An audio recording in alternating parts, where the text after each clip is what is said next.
உங்கள் வாழ்க்கையில் நடக்கக்கூடிய பல தவறான நிகழ்வுகளுக்கு நீங்கள் காரணம் என்று உங்களால் பொறுப்பேற்க முடியுமா? இப்படி கேட்டவுடன் உங்களுக்கு கோபம் வரலாம். என் வாழ்வில் நடந்த தவறான விஷயங்கள் எதற்கும் நான் காரணம் இல்லை, அனைத்திற்கும் மற்றவர்கள்தான் காரணம் என்று நீங்கள் கூறலாம்.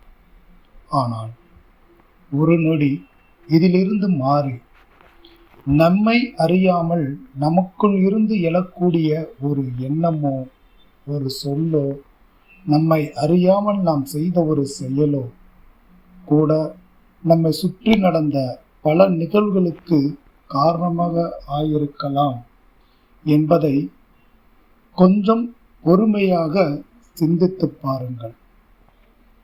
ஏதோ ஒன்று நாம் அறியாமல் செய்கின்றோம். அதன் விளைவுகளை பற்றி நாமே புரிந்து கொள்வதில்லை. நாம் தினந்தோறும் 1000 எண்ணங்கள் நமக்குள் இருந்து கொண்டிருக்கின்றன. அவைகள் நம்முடைய பழக்க வழக்கங்களாலும், நாம் கற்ற விஷயங்களாலும், நாம் காணக்கூடிய விஷயங்களாலும், நம்மை சுற்றியுள்ள உறவுகளாலும், நட்புகளாலும் நாம் ஒரு எண்ண அலைக்குள் மாட்டிக்கொண்டிருக்கின்றோம். அதே எண்ணத்தை திரும்ப திரும்ப நாம் உற்பத்தி செய்கின்றோம்.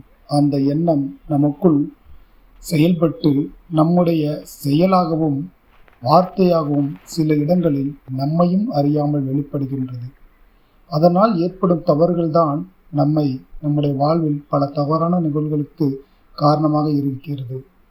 அதனை நாம் புரிந்து கொள்ளும் பொழுது, அதனை நாம் ஏற்றுக்கொள்ளும் மனப்பக்குவம் வரும் பொழுது, நாம் அதனை அறிந்து கொள்ளும் பொழுது, இவையெல்லாம் ஒவ்வொன்றாக மாறி நம் வாழ்க்கையில் எல்லாம் சரியாக நடக்க ஆரம்பிக்கின்றது.